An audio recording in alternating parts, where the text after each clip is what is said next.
नमस्कार मित्रों, आप सभी का स्वागत है आपके अपने YouTube चैनल में। जैसा आप सभी को पता है कि इंटरनल सिक्योरिटी के टॉपिक पर हम लोग डिस्कशन कर रहे हैं और इंटरनल सिक्योरिटी की क्लासेस आप लोगों को पीसीएस के पेपर थर्ड में इवन मैं आप लोगों को बता दूं कि ये यूपीएससी प्लस आप लोगों का जो पीसीएस का एग्जाम हो रहा है, ये दोनों में इंटरनल सिक्योरिटी थर्ड पेपर में आप लोगों के पूछा जाता है। ये याद रख लीजिएगा कि थर्ड पेपर में दोनों में पूछा जाता है और लगभग ये 30 से 40 अंक का होता है और यहां से अंक प्राप्त करना आप लोगों को बहुत आसान भी है और उतना ही टफ भी है। जितना आप लोगों को आसान लगता है उतना ये मुश्किल टॉपिक भी बन जाता है आप लोगों के लिए, क्योंकि आप चीजों को इंटरलिंक नहीं कर पाते हैं, आप चीजों को समझ नहीं पाते हैं। और जब हम किसी चीज को समझ नहीं पाएंगे तो निश्चित रूप से आप एक चीज मान लीजिएगा कि नंबर आप लोगों को मेंस में अच्छे प्राप्त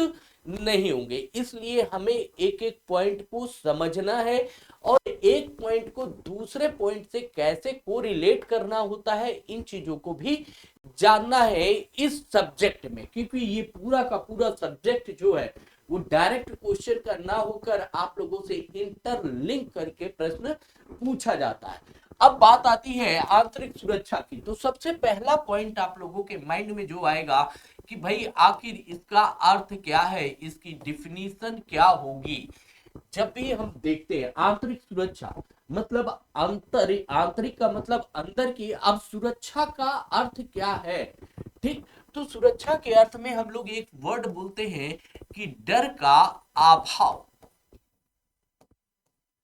अभाव, जहां पर भी आपको डर का अभाव होगा वहां पर आप अपने आप को सुरक्षित महसूस करेंगे। अगर सामान्य रूप से हम संवैधानिक प्रक्रिया के साथ बात करें तो जो संविधान के द्वारा आपको अधिकार प्रदान किए गए हैं, मतलब जो संविधान के द्वारा संविधान के द्वारा आपको आपको अधिकार प्रदान किए गए हैं, अधिकार प्रदान किए गए हैं,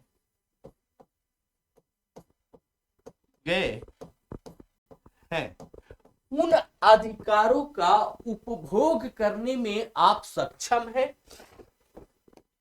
उन अधिकारों का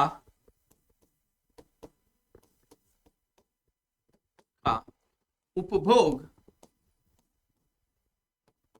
उपभोग करने में सक्षम है। तो आप क्या महसूस करेंगे, अपने आप को सुरक्षित महसूस करेंगे।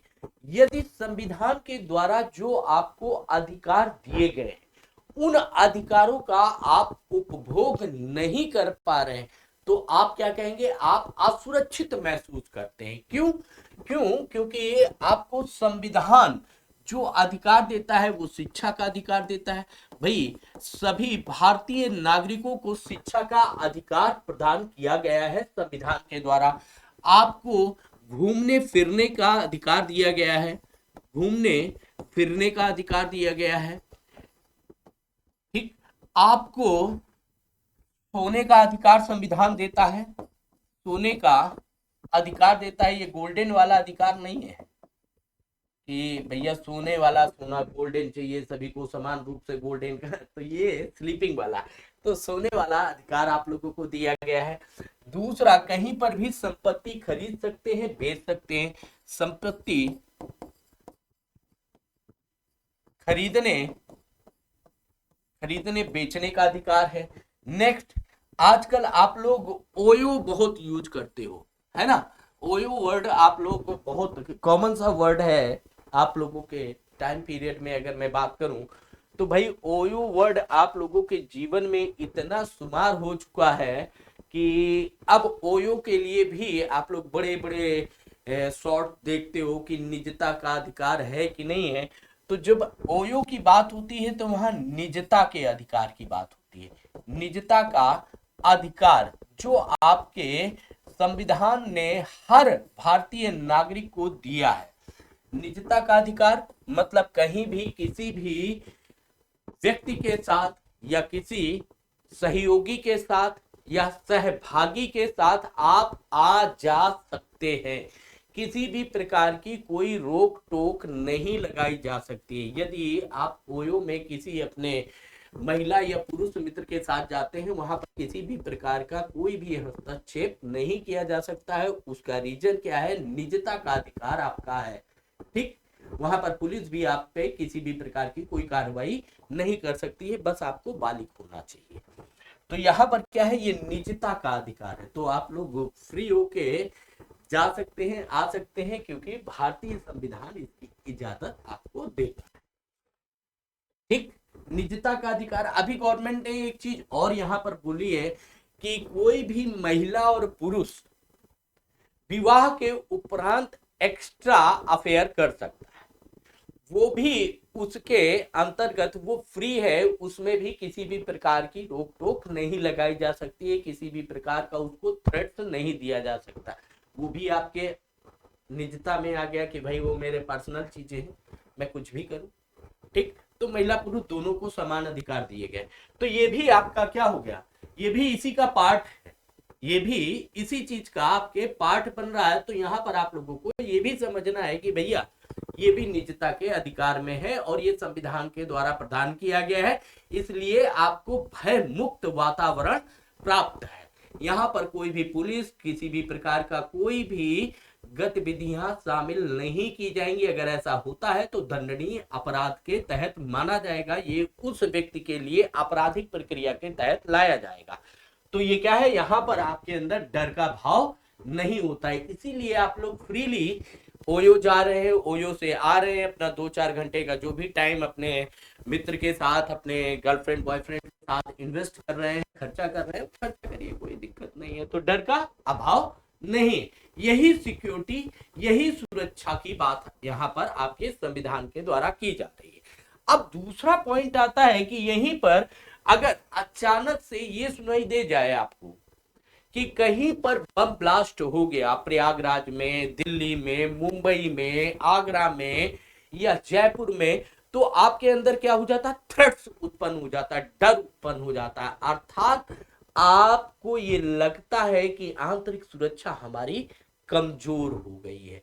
जहां डर का भाव वहां आंतरिक सुरक्षा आपकी कमजोर आपको नजर आती है, आपको डर उत्पन्न हो जाता है। जैसे कि कई बार क्या होता है, कुछ लोगों को फोन से धमकियां प्राप्त हो जाती हैं। जैसे कि अभी आप लोगों ने देखा, सलमान खान को फोन से धमकी आई, सलमान खान के अंदर डर आ गया, उसकी फैमिली के अंदर डर आ गया, तो आंतरिक सुरक्षा कमजोर है। या किसी पॉलिटिकल लीडर को अचानक से किसी ने गोली मार दी, जैसे कि अभी मारी गई थी मुंबई में, आप लोगों ने देखा था। ठीक, तो वहां पर क्या हो रहा है? डर। मतलब संविधान के द्वारा प्रदत्त अधिकार जो है उनका वो उपभोग नहीं कर पा रहा, और नहीं कर पा रहा है इसका मतलब है आंतरिक सुरक्षा आपकी कमजोर है। सिक्योरिटी लेवल, जो सिक्योरिटी होनी चाहिए थी, वो सिक्योरिटी आपकी वहां नहीं दिखाई दे रही है। ठीक, ये पॉइंट तो क्लियर हो गया। अब जब हम सुरक्षा की बात कर रहे होते हैं, तो सुरक्षा के दृष्टिकोण से केवल आंतरिक सुरक्षा ही नहीं होती है। सुरक्षा की जब हम लोग बात करते हैं तो सबसे पहले आप लोगों की बाह्य सुरक्षा आती है। बाह्य सुरक्षा अर्थात राष्ट्रीय सीमाओं की सुरक्षा की बात होती है। किसकी बात होती है? राष्ट्रीय सीमाओं की सुरक्षा। सीमाओं की सुरक्षा, और राष्ट्रीय सीमा की सुरक्षा इसलिए आवश्यक होती है क्योंकि आपकी संप्रभुता जो है, जो आपकी ऑटोनोमल बॉडीज है, भारत की एक अपनी संप्रभुता है। उस संप्रभुता अर्थात हम किसी भी देश की बात नहीं मानेंगे, हम अपने देश के अंदर या बाहर की निर्णय लेने में स्वयं सक्षम है। ठीक, संप्रभुता का मतलब है आप अपने आप में सक्षम है सारे डिसीजन लेने में, कोई भी आप पर अपने डिसीजन नहीं थोपेगा। तो यहां पर संप्रभुता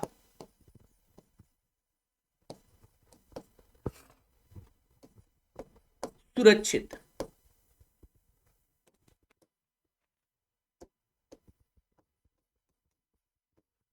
सुरक्षित होगी, अर्थात वह आक्रमण से सुरक्षा, वह है आक्रमण से सुरक्षा,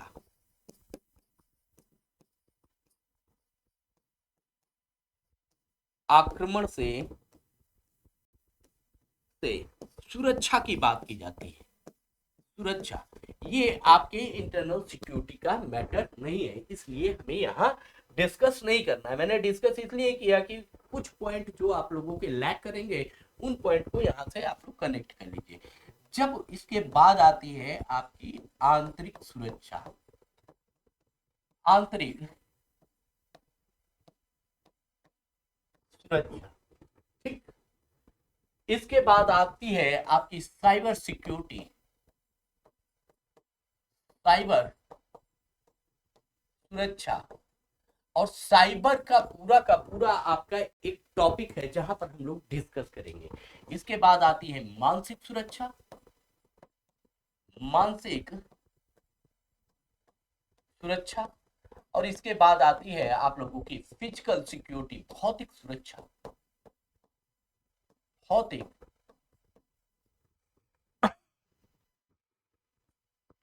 सुरक्षा, है ना। तो आपके अगर सिलेबस में हम लोग देखें तो सिलेबस में 2 पॉइंट यहाँ पर मेंशन किया गया है। एक तो इंटरनल सिक्योरिटी आपकी मेंशन की गई है और साइबर के बारे में आपसे पूरा का पूरा टॉपिक बना हुआ, तो हमें इन दोनों टॉपिक को पढ़ना है। तो हम लोग सबसे पहले इंटरनल सिक्योरिटी की बात करते हैं, आंतरिक सुरक्षा की बात करते हैं यहाँ पर। तो आंतरिक सुरक्षा का मतलब है देश के सीमाओं के भीतर की सुरक्षा। किसकी बात कर रहे हैं हम लोग? देश के सीमाओं के भीतर या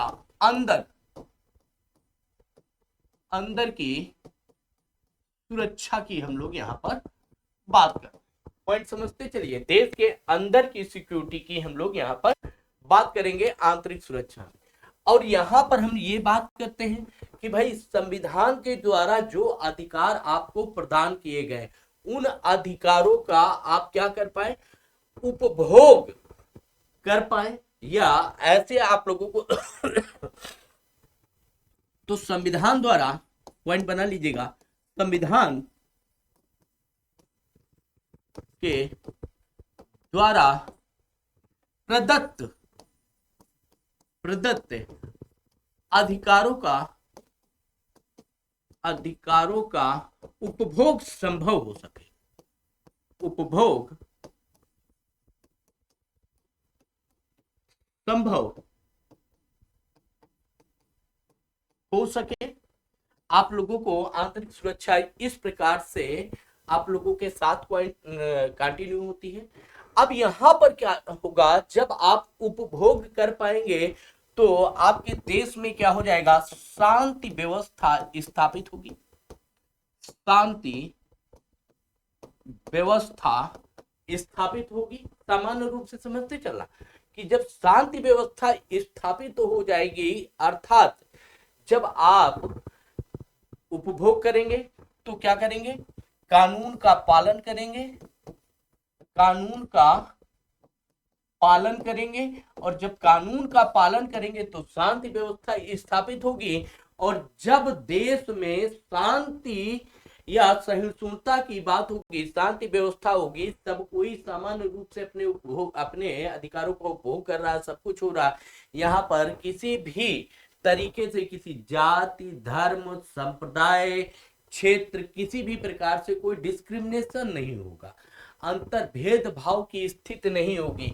इसका मतलब क्या हो जाएगा कि आपकी आंतरिक सुरक्षा जो है वो आपकी मजबूत है। यहाँ पर क्या कहलाएंगे हम लोग, ये स्पष्ट रूप से कहेंगे कि आंतरिक सुरक्षा जो है हमारी वह पूर्ण रूप से मजबूत है ना।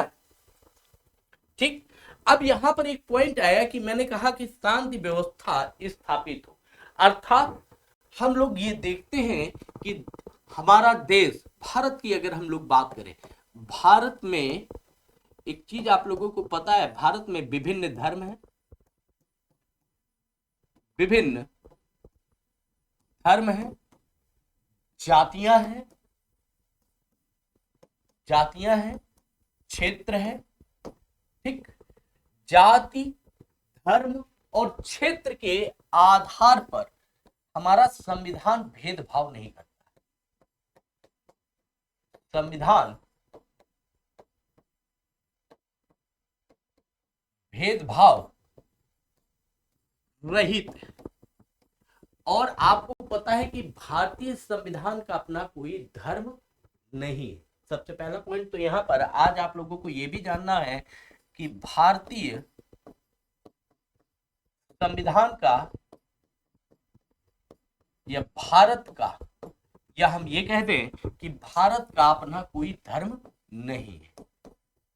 भारत का धर्म नहीं, अर्थात भारत धर्म निरपेक्ष है। क्या है?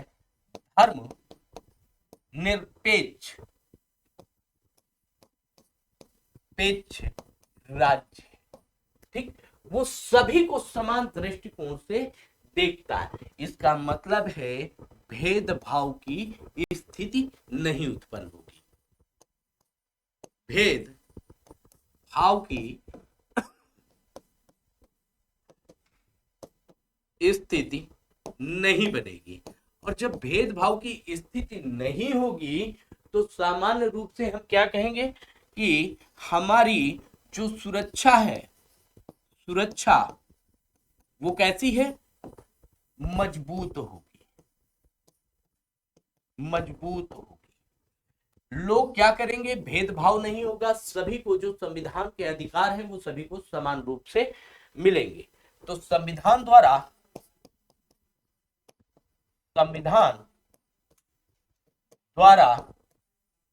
प्रदत्त अधिकार क्या होगा? यहां पर सभी को समान रूप से प्राप्त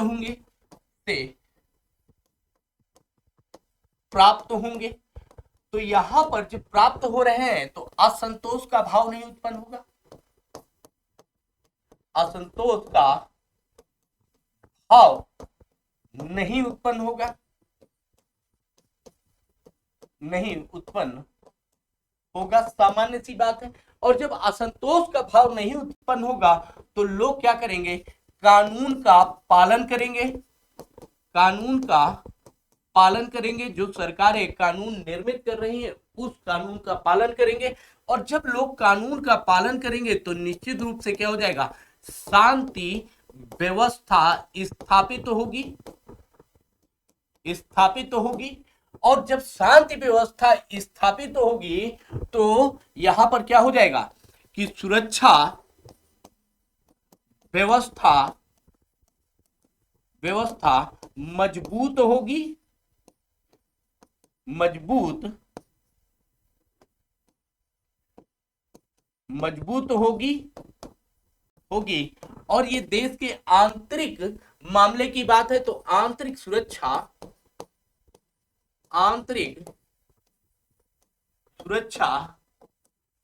मजबूत। क्लियर समझ में आ रहा कि जब हमारे देश में किसी भी प्रकार का डिस्क्रिमिनेशन की भाव नहीं उत्पन्न होंगे तो हर समुदाय व्यक्ति जो होगा वो सुरक्षा व्यवस्था को मजबूत करेगा। यहां पर किसी भी प्रकार का आप लोगों को भेदभाव देखने को नहीं मिलेगा। ठीक, अब यहां पर प्रश्न आ रहा है कि आंतरिक सुरक्षा, जब भी हम ये पॉइंट तो हमें समझ में आ गया कि आंतरिक सुरक्षा की बात हो गई। अब दूसरा पॉइंट आता है कि आंतरिक सुरक्षा के महत्वपूर्ण घटक कौन कौन से होंगे। ठीक, तो यहां जब हम लोग बात करते हैं कि आंतरिक सुरक्षा के महत्वपूर्ण घटकों की चर्चा करें तो पॉइंट बनाइएगा, आंतरिक सुरक्षा के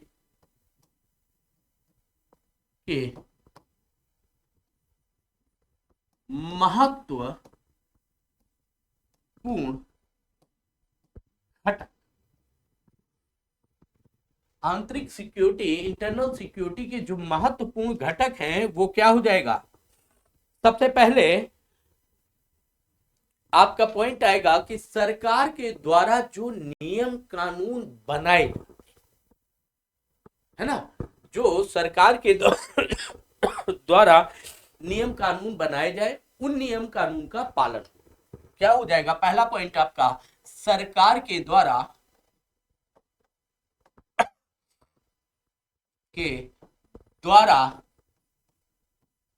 बनाए गए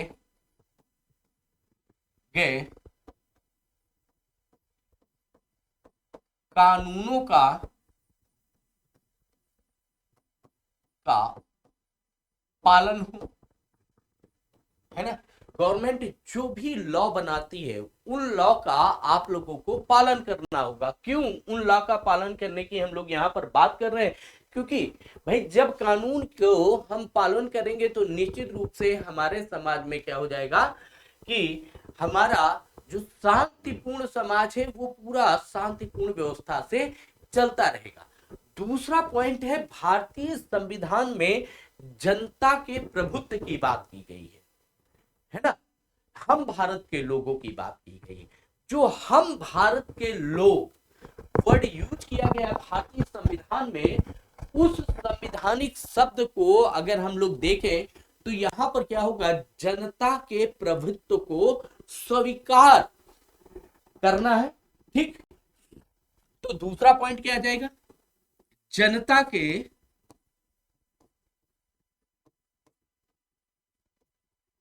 प्रभुत्व को स्वीकार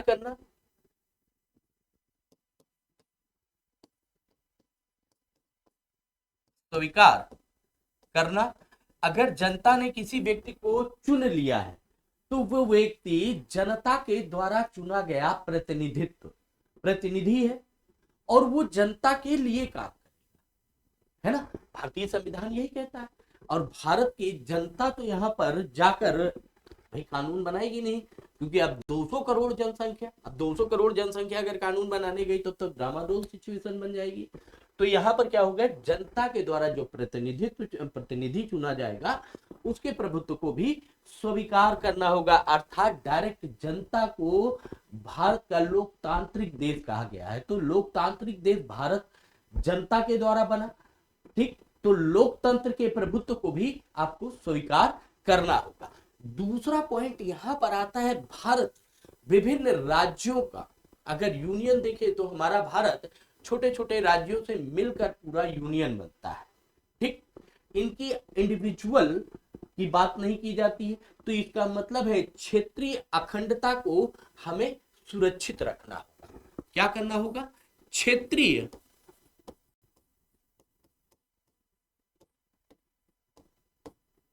अखंडता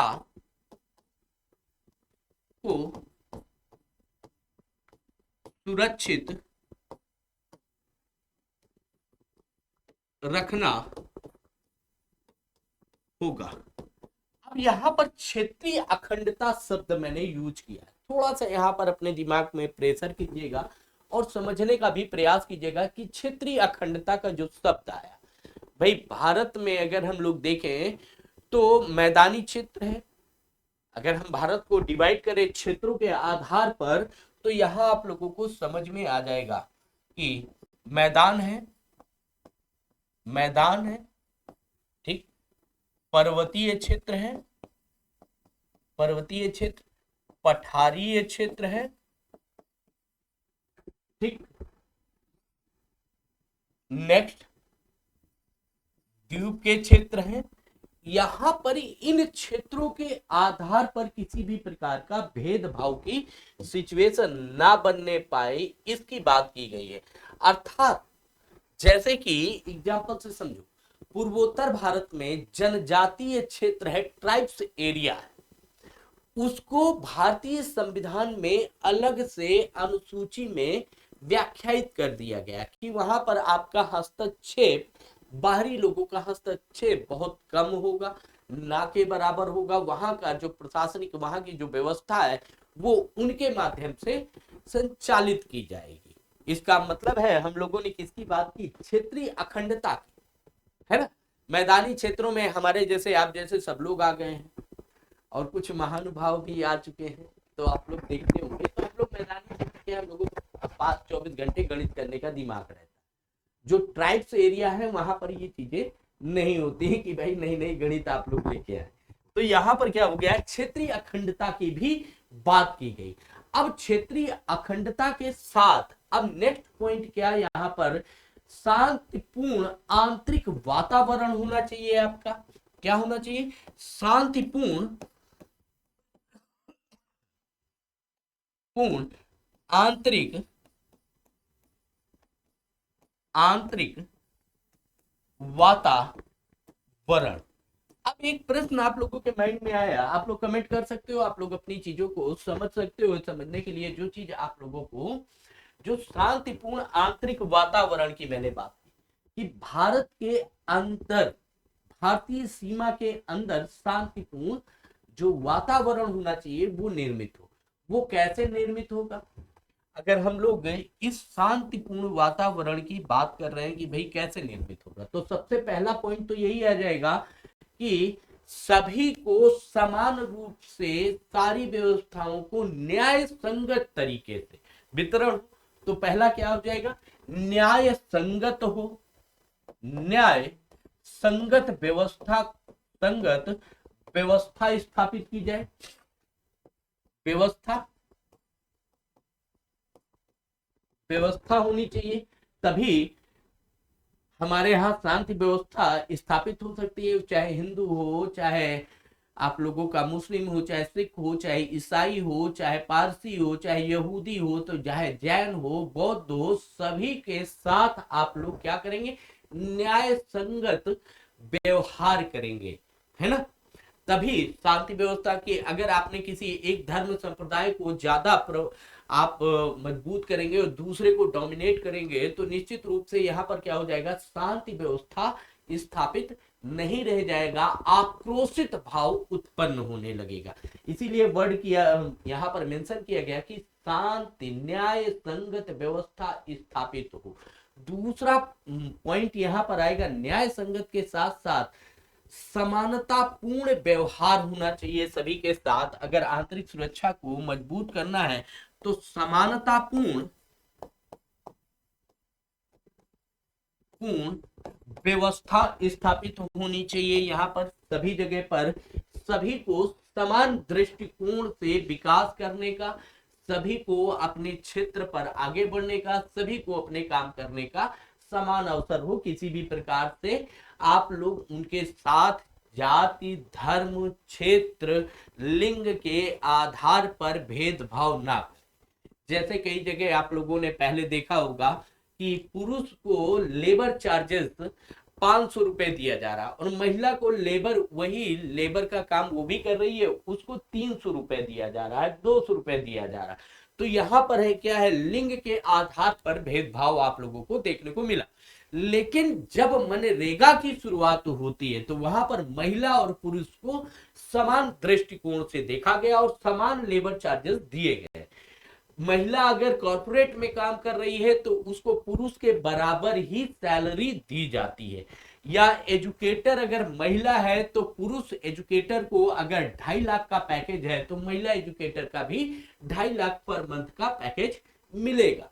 तो यहां पर क्या हो रहा है, समानता की बात हो रही है। एक कॉमन एग्जांपल से अब आप लोगों के माइंड में आ रहा होगा कि समानता पूर्ण व्यवहार समझ में आ गया होगा मेरे हिसाब से। सभी को समान दृष्टिकोण, जाति, हिंदू है, मुस्लिम है, सिख है, ईसाई है, जैन है, बौद्ध है, पारसी है, इसके आधार पर आप डिस्क्रिमिनेशन भारतीय संविधान नहीं करेगी। इन चीजों को भी शांति व्यवस्था स्थापित करने में बहुत महत्वपूर्ण घटक के रूप में सम्मिलित किया गया। दूसरा पॉइंट यहां पर आपको समृद्ध होना होगा, ठीक, शांतिपूर्ण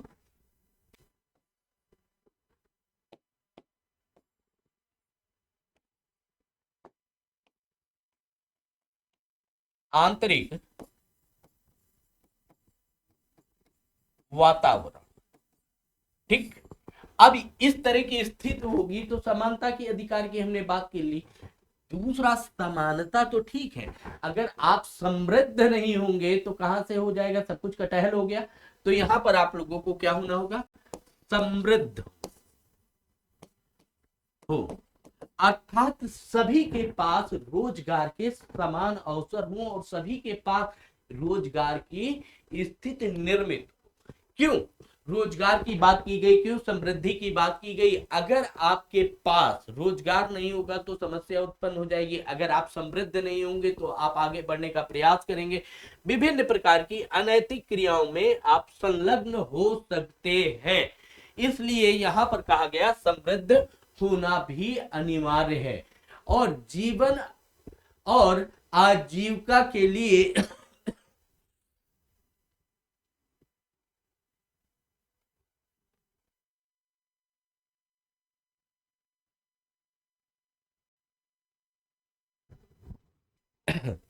चलो नेक्स्ट पॉइंट आ जाएगा,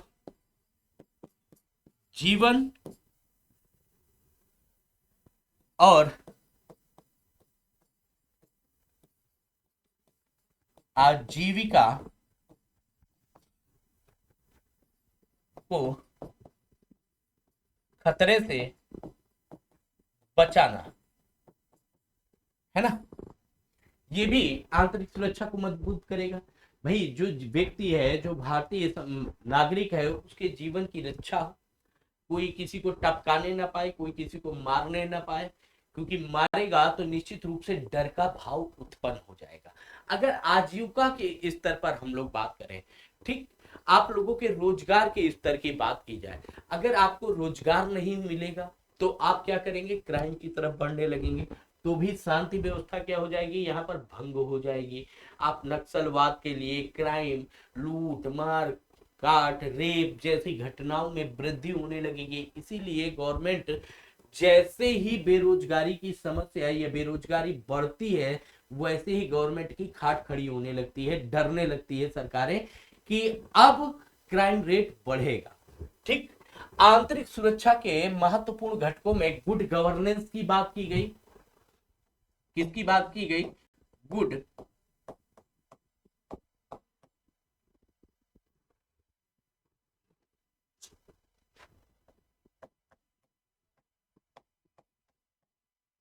गुड गवर्नेंस की यहां पर चर्चा की गई आप लोगों से कि भाई गुड गवर्नेंस होनी चाहिए। अब गुड गवर्नेंस का मतलब क्या है, मैंने अपनी लास्ट क्लास में ही गवर्नेंस का मतलब बताया था कि जनता की सहभागिता में वृद्धि की जाए, बाजार और नागरिक संहिता की वृद्धि की जाए, ठीक, नागरिक समाज की वृद्धि की जाए, अर्थात यहाँ पर जनता की भागीदारी लगातार बढ़े और सरकार की भागीदारी में निरंतर कमी आए और लगभग 10% ही सरकार की यहाँ पर भागीदारी हो तथा 90% में आपकी क्या हो जाए, बाजार और नागरिक समाज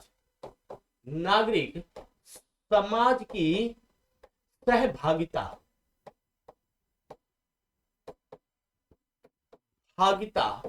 हो।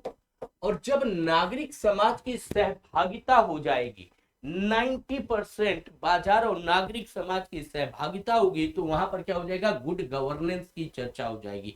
अभी हम किसकी बात करते हैं, गवर्नेंस की बात कर रहे हैं। और गुड गवर्नेंस का मतलब है कि मैक्सिमम कौन हो जाए, आपके गवर्नेंस हो जाए और मिनिमम गवर्नमेंट हो जाए। क्या हो जाए, मिनिमम गवर्नमेंट, मैक्सिमम गवर्नेंस, मतलब नागरिक समाज और आप लोगों के बाजार की भूमिका जो हो जाए वो मैक्सिमम यहां पर इन्वॉल्व हो जाए, किसमें, कानून के निर्माण की प्रक्रिया में।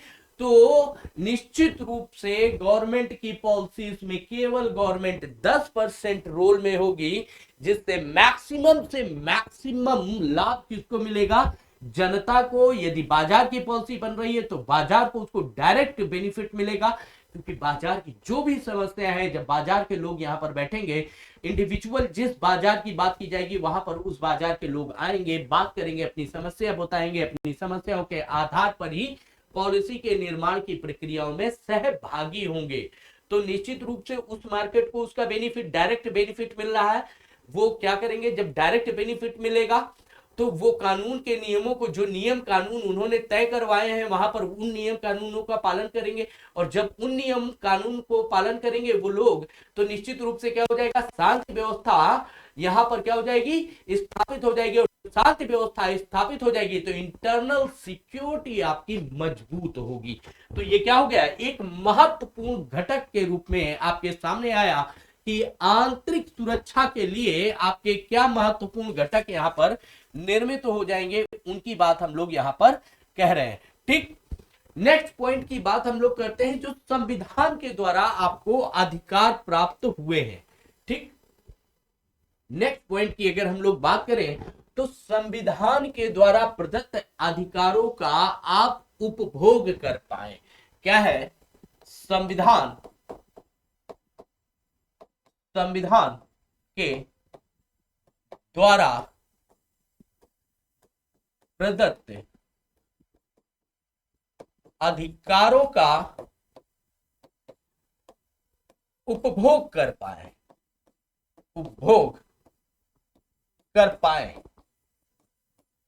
है ना। जो संविधान ने आपको अधिकार दिए हुए हैं, उन अधिकारों का जब आप फ्री माइंड होकर यूज कर सके, चाहे वो नागरिकता का अधिकार हो, आप लोगों के नागरिक के सारे अधिकार, किसी भी प्रकार का कोई छुआछूत नहीं, कोई भी आपके साथ मतभेद नहीं करेगा, कोई भी आपको डिस्क्रिमिनेट नहीं करेगा, किसी क्षेत्र के आधार पर, लिंग के आधार पर, जाति के आधार पर, धर्म के आधार पर जब भेदभाव की स्थिति समाप्त हो जाएगी, नेक्स्ट आपके जो निजता का अधिकार है वहां पर कोई भी हस्तक्षेप नहीं करेगा। जैसे कि अभी मध्य प्रदेश की एक घटना हुई, बेचारा एक एससी था, वो एक हेलमेट लगा के, बढ़िया टोपा उपा लगा के, घोड़े में बैठ के टिक टिक टिक टिक टिक टिक टिक टिक करते हुए अपनी ससुराल पहुंचता है। तो इसका मतलब क्या हुआ, इसका सीधा सा एक मतलब है कि बेचारे को कितना डर था, है ना। और सवर्ण वर्ग उनको डरा कर रखे, इसका मतलब है अभी वहां पर ये पॉइंट एग्जैक्ट नहीं हो सकता कि आपके अंदर डर का अभाव है। आपके अंदर डर का भाव था तभी तो हेलमेट लगा के कोई चेका ना मार दे, कोई ईंटा ना मार दे बेचारे को, है ना। इसका मतलब है कि यहाँ पर जो आंतरिक सुरक्षा को मजबूत करना है, किसी भी प्रकार से कोई भी भेदभाव जैसी स्थिति ना उत्पन्न होने पाए। और जब इस तरह की स्थितियां उत्पन्न हो जाएंगी ठीक, ये सारी चीजें हुई। अब इस तरह की स्थितियों के लिए कौन रिस्पॉन्सिबल होता है, निश्चित रूप से जब ये स्थितियों की, जब हमने इन घटकों की बात करी तो आंतरिक, आप समझना, आंतरिक सुरक्षा के महत्वपूर्ण घटकों को,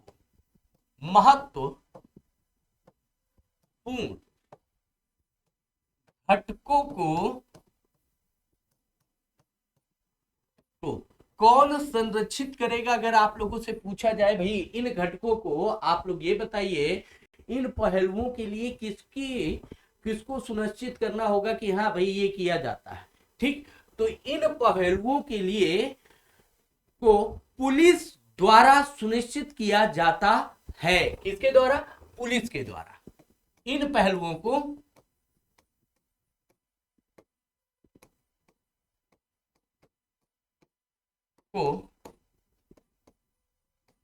पुलिस के द्वारा सुनिश्चित किया जाता है,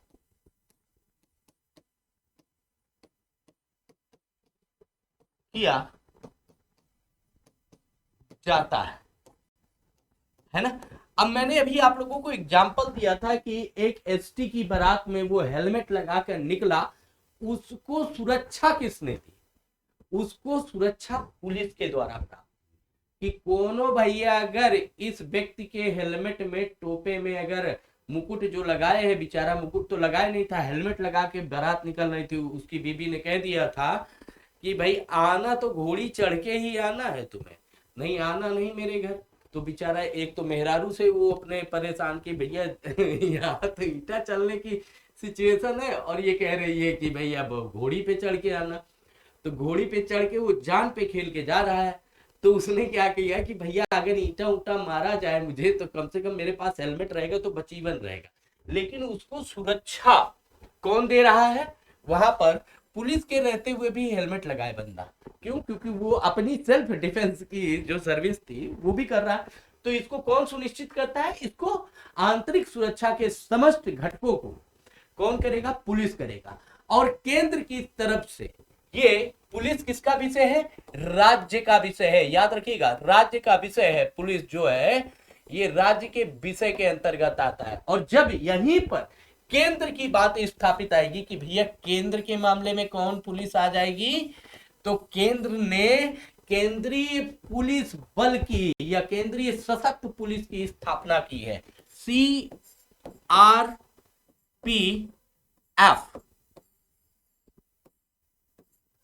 ठीक, तो सीआरपीएफ की स्थापना हुई है। तो निश्चित रूप से जब केंद्र की बात होगी तो सीआरपीएफ इसको सुनिश्चित करेगी। कौन करेगी? सीआरपीएफ इसको सुनिश्चित करेगी। अब समझो कि उस व्यक्ति के थ्रू कौन है? मध्य प्रदेश की पुलिस ने उसको सुरक्षा व्यवस्था प्रदान की। घोड़ी में चढ़ के गया बंदा, अपनी बारात किया, आराम से अपने घर आया, फिर से घोड़ी में टिकट टिकट करके आ जाए, कोई दिक्कत नहीं है, क्योंकि उसको सुरक्षा व्यवस्था कौन प्रदान कर रहा था?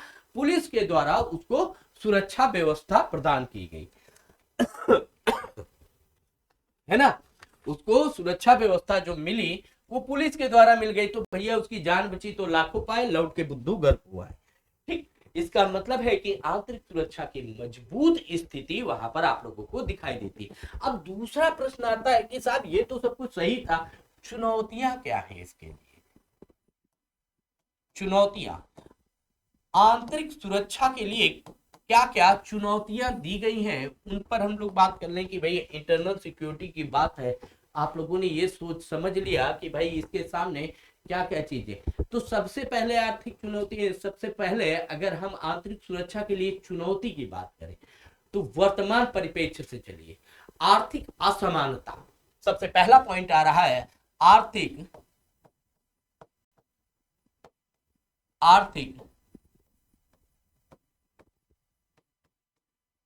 असमानता दिया है। सबसे पहला पॉइंट यही, यहां से इसलिए लिया मैंने क्योंकि एज एजुकेटर होते हुए भी मैं आप लोगों की चीजें समझता हूं। आज के समय में आप लोगों के पास जॉब बहुत कम आ रही है, गवर्नमेंट के द्वारा जॉब बहुत कम आप लोगों को प्राप्त हो रही है, और जो भी हो रही है बहुत विवादों में है। ठीक, तो निश्चित रूप से आपके पास चार चमन्नी बची नहीं है, घर वाले पैसा देने को तैयार नहीं है। आप मुखर्जी नगर, चाहे आप इस समय तो नोएडा पहुंच रहे हैं आप लोग, निश्चित रूप से वहां पर भी आप लोगों को रहने खाने की व्यवस्था में समस्या है। ठीक, इवन एजुकेटर्स, कई एजुकेटर्स ऐसे हैं जो बेरोजगार हो गए हैं, कई ऐसे इंजीनियर्स हैं जो पहले जॉब कर रहे थे, आज उन्हें कंपनी ने छटनी व्यवस्था के तहत बाहर निकाल दिया है। तो इसका मतलब क्या है? आर्थिक असमानता भी आप लोगों के सामने एक इंटरनल सिक्योरिटी, आंतरिक सुरक्षा के लिए क्या है? खतरा उत्पन्न करती है। दूसरा सबसे बड़ी बात, अब आते हैं आप लोगों की बात पे। सबसे पहली बात है कि हम लोग गरीब फैमिली से, बहुत बड़े राजा घर के हैं नहीं।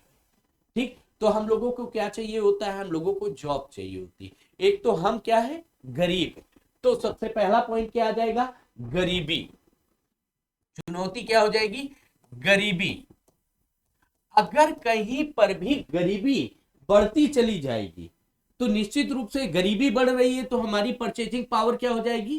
प्रति व्यक्ति की जो परचेजिंग खरीद क्षमता है वो क्या है? कम है। और हमारे जो माननीय ऑनरेबल अपने कौन है, जो फाइनेंस मिनिस्टर हैं, वो तो ये वर्ड बोल दे रही हैं कि मैं तो प्याज ही नहीं खाती, मैं तो ये खाती ही नहीं हूं। That means not a responsible person का वर्डिक्ट जो यूज किया जाता है कि रिस्पॉन्सिबल पर्सन का वर्डिक्ट ये नहीं होना चाहिए था। उन्हें ये बताना चाहिए कि क्यों महंगाई दर लगातार, क्यों टैक्सेस पे टैक्सेस लग रहे हैं, उसका रीजन क्या है, उसको कम किया जाए जिससे ये गरीबी की जो मार झेल रहे हैं उनकी उनकी संख्या में निरंतर कमी आए, उनकी परचेजिंग पावर बढ़ जाए। अगर परचेजिंग पावर बढ़ जाएगी तो निश्चित रूप से गरीबी में कमी आ जाएगी। अब जब गरीबी है, गरीबी के साथ साथ एक कोढ़ और जुड़ जाता है, बेरोजगारी।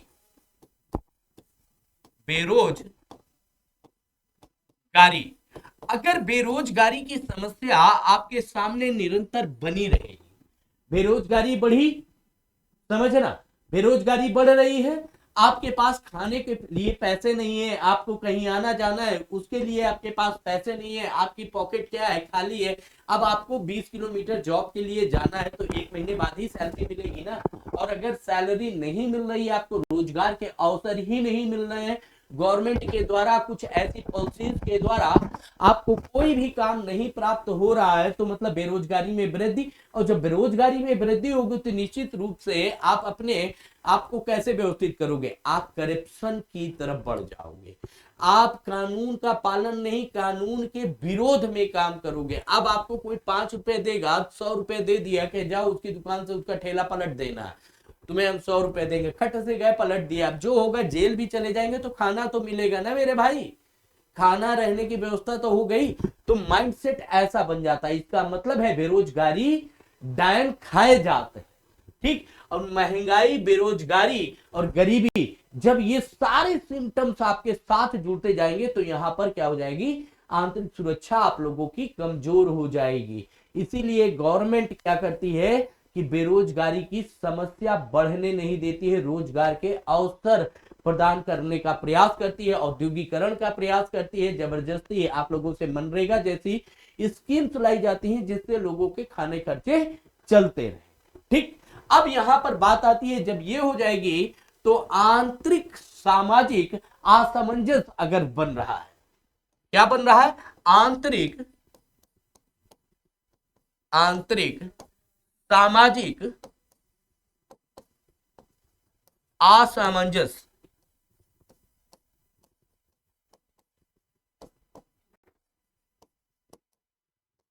की स्थिति यदि निर्मित होगी तो भी आंतरिक सुरक्षा के लिए खतरा उत्पन्न हो जाएगा। अब ये समझो कैसे भाई, आंतरिक सामाजिक मतलब हमारे देश में जो सामाजिक सौहार्द का भाव, हिंदू, मुस्लिम, सिख, ईसाई, जैन, बौद्ध, पारसी सब क्या थे, मिलकर रहते हैं। तो वहां पर क्या हो जाएगा, किसी भी प्रकार से असमंजस, विचारों में भेदभाव नहीं उत्पन्न होंगे। और जब विचारों में भेदभाव नहीं होंगे तो समाज हमारा कैसा हो जाएगा, सौहार्दपूर्ण समाज का निर्माण होगा।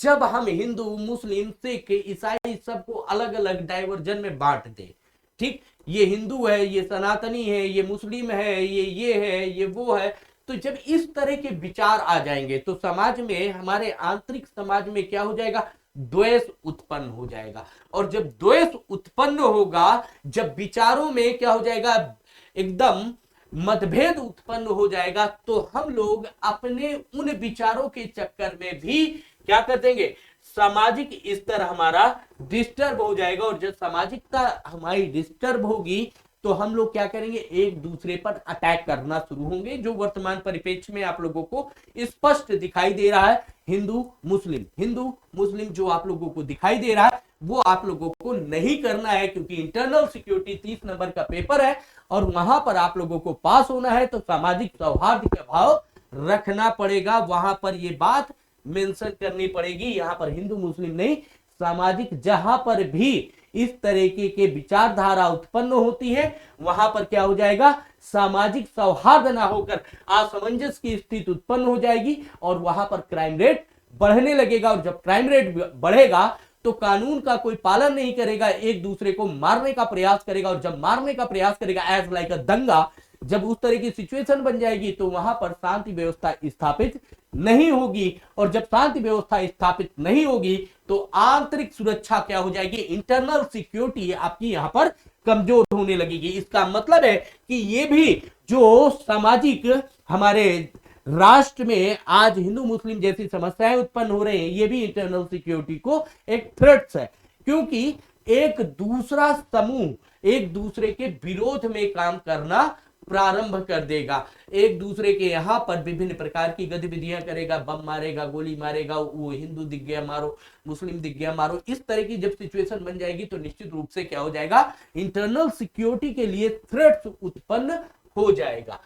नेक्स्ट, अगर बेरोजगारी बढ़ेगी, अब देखो बेरोजगारी बढ़ी, असमानता की आर्थिक स्थिति बढ़ी, गरीबी की समस्या बढ़ी, तब क्या हो जाएगा, नक्सलवाद उत्पन्न हो जाएगा, नक्सलवाद जैसी समस्याएं उत्पन्न हो जाएंगी। नक्सलवाद, हमें पैसा चाहिए कैसे भी है, जब ये तीनों को ज्वाइन कर लोगे तो कोई भी व्यक्ति आकर आपके ब्रेन को वॉश कर देगा कि भैया तुम्हें देखो, तुम इस जाति धर्म से आते हो इसीलिए तुम्हारे साथ हुआ है। आर्थिक असमानता है, जो बड़े लोग हैं वो राजा बनते चले जा रहे हैं, तुम गरीब हो इसलिए गरीब होते चले जा रहे हो, ये वर्डिक्ट है। ठीक, इसके साथ साथ आपके आतंकवादी समस्याएं बढ़ जाएंगी, आतंकवाद की समस्या आपके सामने आने लगेंगी। क्यों? क्योंकि जब ये चीजें बढ़ेंगी तो निश्चित रूप से यहां पर भी हम उन चीजों को भुनाने का, ब्रेन वॉश करने का आप लोगों के सामने आ जाएगा। इसका मतलब ये भी चुनौतियां, और ये सारी चुनौतियां जो यहां पर आप लोगों को दिख रही है, उन्हीं चुनौतियों से उत्पन्न ये समस्या है। अब आपके पास पैसा नहीं है, आप इंजीनियर बन गए, अब समझो कैसे कैसे चीजें कनेक्ट होंगी। इंजीनियर बन गए, अब इंजीनियर में आपने कंप्यूटर इंजीनियर, अब आप क्या करोगे, कोडिंग डिकोडिंग आपको सब कुछ आती है। अब आपने कहा कि यार पैसा तो मिल नहीं रहा, एक काम करता हूं, ये जो साइबर क्राइम है तो उसको कर लिया जाए, मतलब कि बैंकों से सबके पैसा उड़ा के अपने अकाउंट में डाल लूं। उसके लिए आप हैकिंग करोगे, उसके लिए हैकिंग किए, हैकिंग करके लोगों का पैसा, सरकार का पैसा निकाल के 2-2 रुपये, 1-1 रुपये इस तरह से करके, तो ये क्या हो गया, साइबर अपराध को बढ़ावा मिलेगा। इसका मतलब है कि यहां पर क्या आ जाएगा, साइबर अपराध, जो किसका विषय है, साइबर सुरक्षा का। मैं कुछ नहीं बता रहा हूं आप लोगों को, अब आप लोग यहीं से आप अपनी एजुकेशन का यूज करते हुए चल रहे थे, अब आप लोग अपनी एजुकेशन का यूज करते हुए आगे बढ़ रहे हो, आप अपने दिमाग में जोड़ते चलो। जब आपके पास बेरोजगारी है, रोजगार नहीं है, आर्थिक असमानता है, गरीबी है, तो आपने पढ़ाई लिखाई जो की है उसका यूज करोगे आप, और उसका यूज इथिकल नहीं होगा, नॉन इथिकल होने लगेगा। और जब नॉन इथिकल होगा तो निश्चित रूप से आप किधर चले जाएंगे, साइबर क्राइम में जाएंगे आप। ठीक, साइबर क्राइम की तरफ अग्रसर हो जाएंगे। भाई किसी के अकाउंट से पैसा लोगे, 1-1 रुपए ही ले रहे हो कि किसी को भनक लगने पाए, किसी को पता न चलने पाए, आप लोग ठेल दिए 1-1 रुपये, तो वो तो चला गया ना, तो वो किस में आ जाएगा, आपका साइबर क्राइम में आ जाएगा। और साइबर क्राइम साइबर सिक्योरिटी का विषय है जो आप लोगों को पढ़ना है यहां पर। ठीक, अब यहां पर क्या हो जाएगा, जब गरीबी बढ़ेगी और बेरोजगारी बढ़ेगी तो यहां पर पहला पॉइंट आ जाएगा, धर्म युद्ध जैसी स्थितियां बढ़ जाएंगी। क्या हो जाएगा,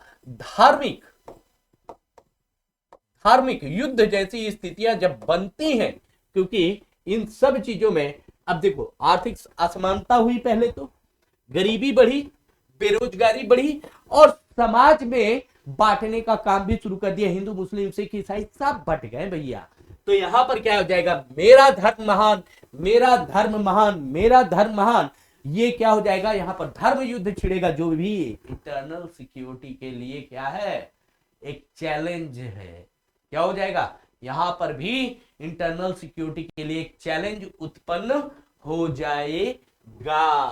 अब देखो धर्म युद्ध की बात मैंने की, तो दूसरा पॉइंट अब यहां पर क्या आ जाएगा कि जब धर्म युद्ध होगा उसमें अब जो उच्च वर्ग है वो राजा, उसके नीचे का वर्ग वो भैया लड़ाके, तो यहां पर क्या हो जाएगा, जातिगत अपराध को भी बढ़ावा मिलेगा। क्या हो जाएगा, नेक्स्ट पॉइंट, यहां पर आपका जातिगत अपराध बढ़ेगा, अपराध, और जब जातिगत अपराध की बात आएगी तो कहते हैं, जैसे कि अभी आप लोग देख रहे होंगे कि कई जगह पर भैया कौन, ये जाटो यूनिवर्सिटी है, ये कौन सी है, ये जाटो हॉस्टल है, ये इसका मतलब क्या हो गया, जाट हॉस्टल, ठीक, ये ब्राह्मण हॉस्टल, ये क्षत्रिय हॉस्टल, ये ओबीसी हॉस्टल। इस तरह से जब हॉस्टल्स के नाम आ रहे हैं तो आप ये समझिए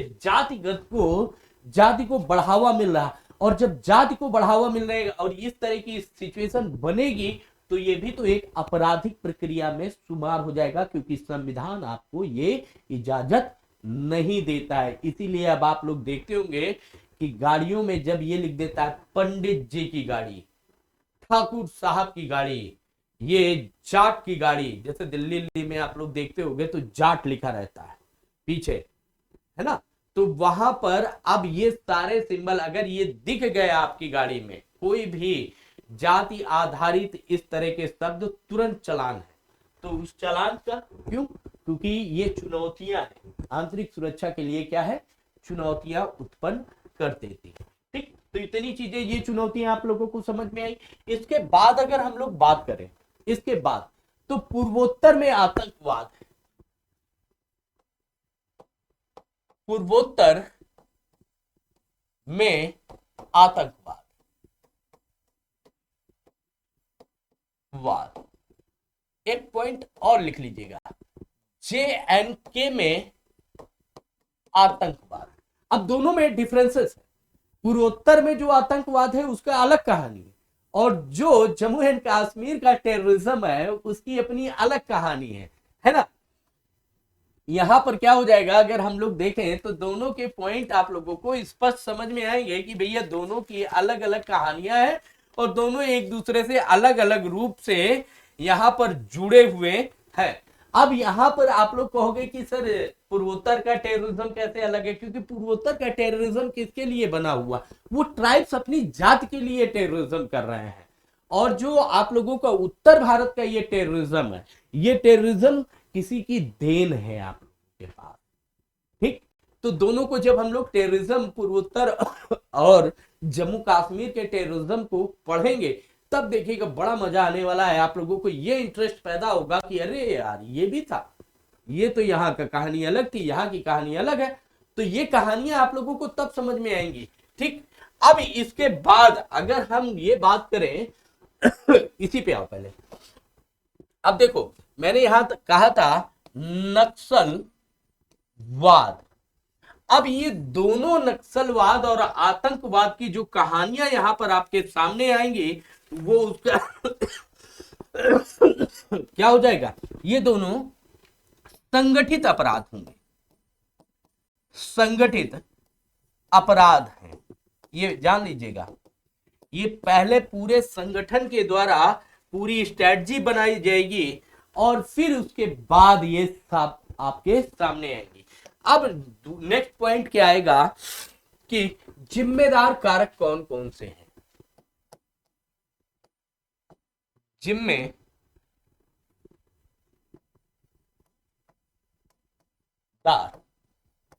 कारक, रिस्पॉन्सिबल रीजंस कौन है इंटरनल सिक्योरिटी को जो खतरा उत्पन्न कर सकते हैं, जो चुनौतियां उत्पन्न कर रहे हैं, उसके लिए आप लोगों की लिए क्या क्या समस्याएं हो सकती हैं। तो सबसे पहले हम लोगों ने बात की थी गरीबी बेरोजगारी पर, तो वहीं से चलते हैं भाई, बेरोजगारी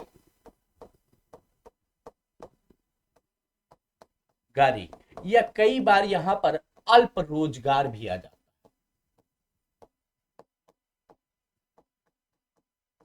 रोजगार।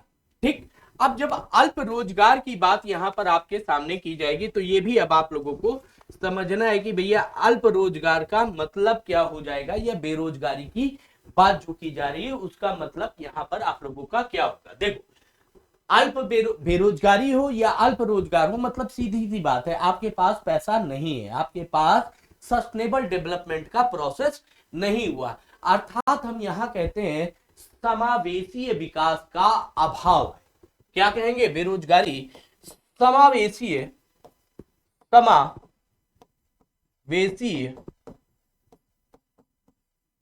विकास का विकास का अभाव, अभाव है ना, समावेशीय विकास का अभाव। जिम्मेदार कौन, कारण क्या बना आप लोगों के सामने, जिम्मेदार कारक जो बने, प्रशासनिक विफलता। यहां पर क्या हुआ, प्रशासनिक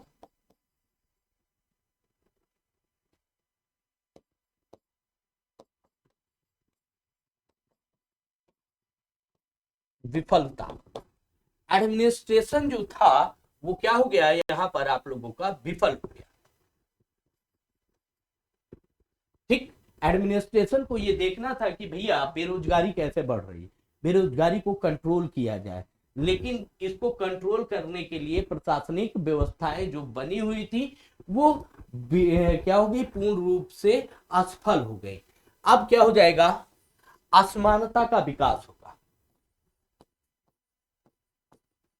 असमानता का विकास।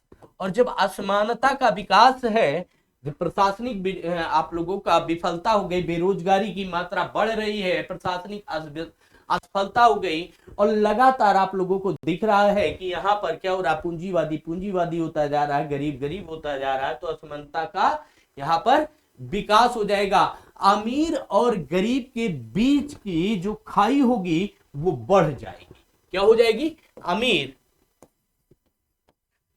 अमीर और गरीब के बीच की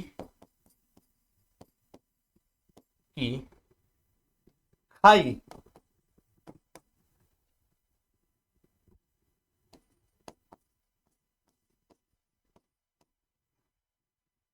बढ़ेगी,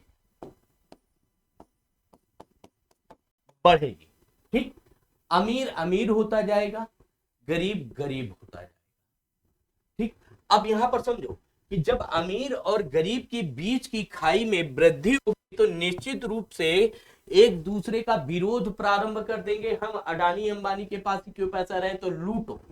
तो इसका मतलब क्या हो जाएगा, जब लूटने की बात आ जाएगी तो यहां पर संगठित अपराध में अंकुश लगाने में क्या हो जाएंगे, हम असफल हो जाएंगे। क्या हो जाएगा स्थिति, संगठित संगठित अपराध में अंकुश लगाने में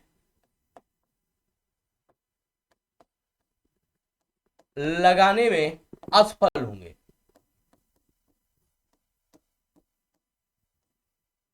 असफल है ना। अब कैसे कंट्रोल कर लोगे, जब आपका सब फेलियर हो चुका है, अब बेरोजगारी चरम पे बढ़ गई है। क्या हो गई, बेरोजगारी चरम पे बढ़ गई है, तो निश्चित रूप से यहां पर प्रशासन की बात नहीं सुनने वाला। इसका मतलब है प्रशासन टोटल फेलियर।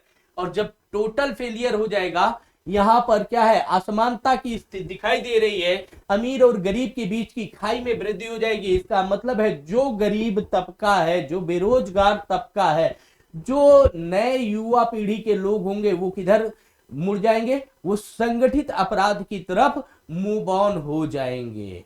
ठीक, जब संगठित अपराध की तरफ आप मूव ऑन हो जाएंगे तो निश्चित रूप से आपराधिक गतिविधियों में वृद्धि हो जाएगी।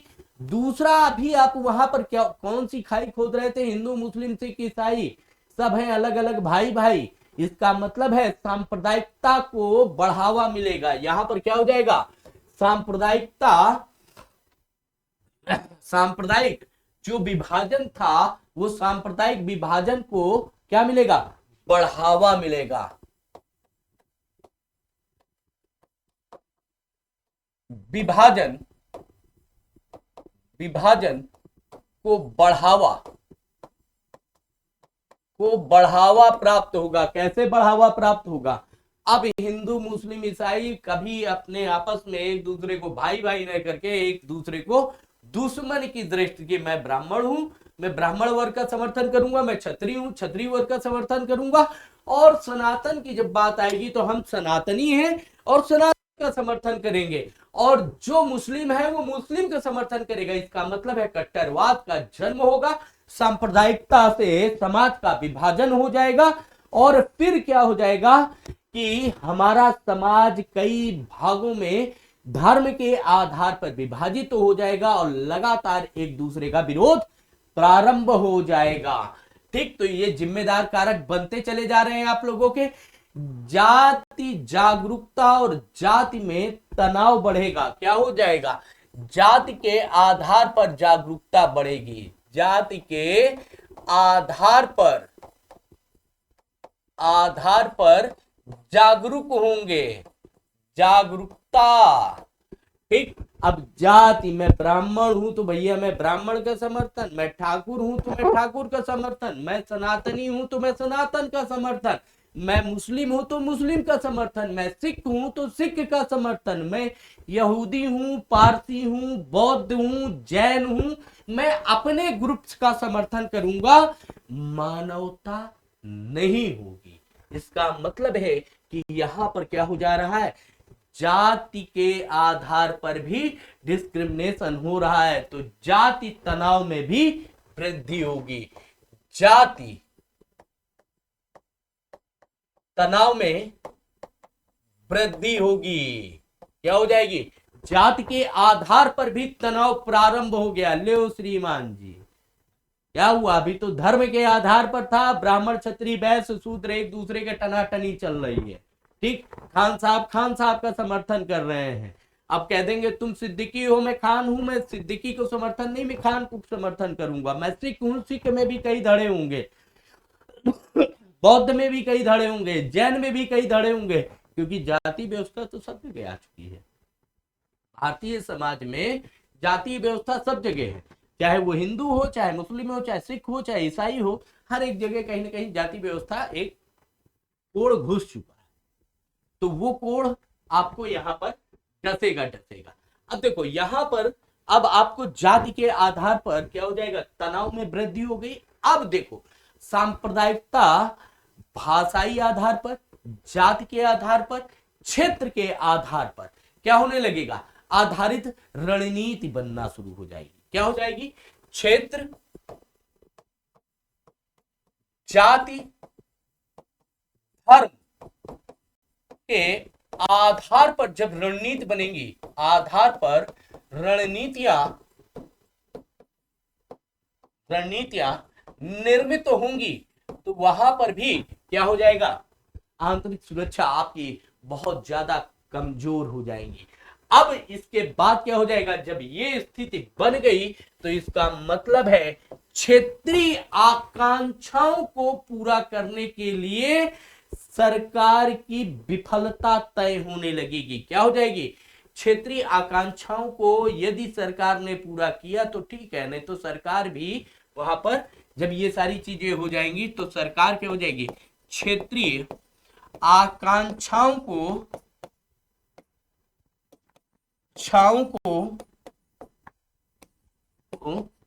पूरा करने में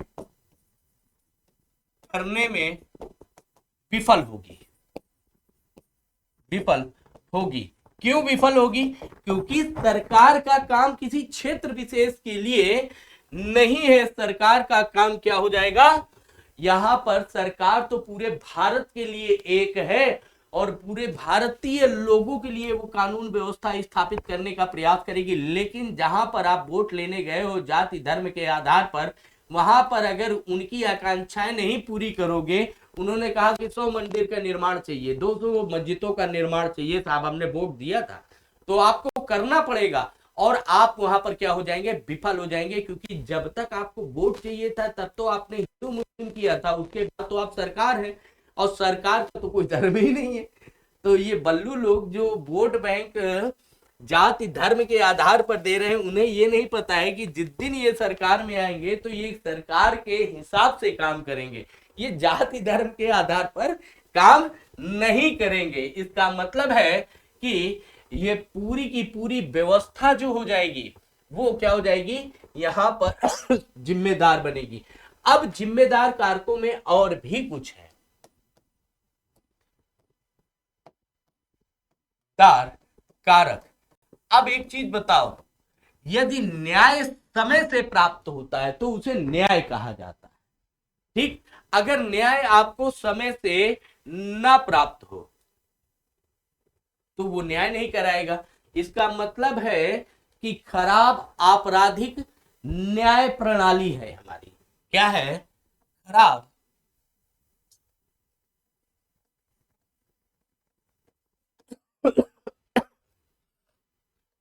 आपराधिक न्याय प्रणाली।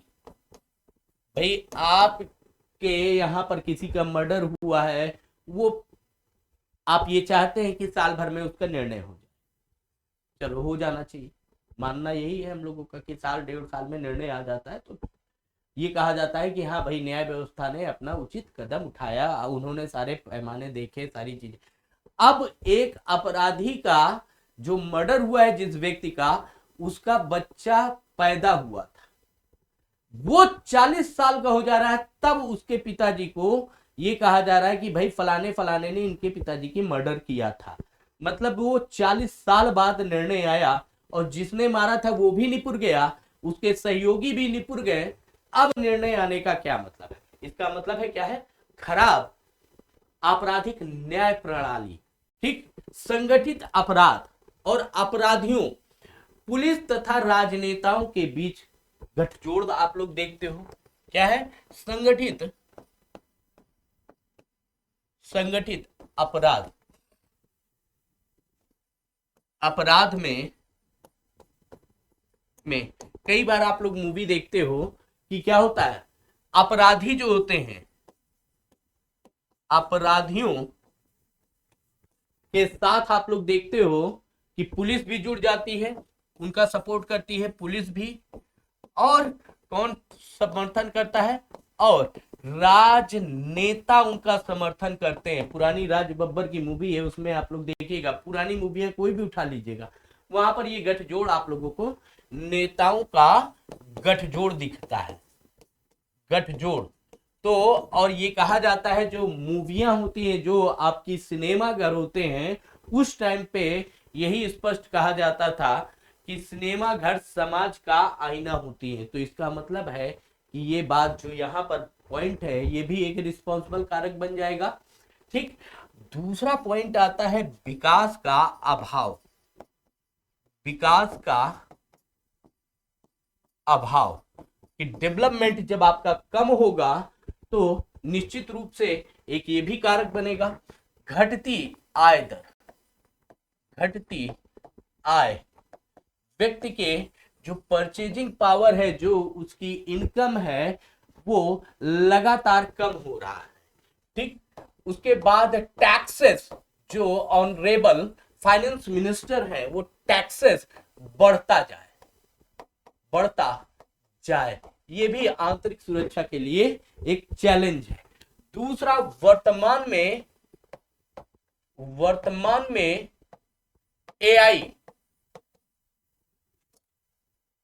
एआई का अत्यधिक उपयोग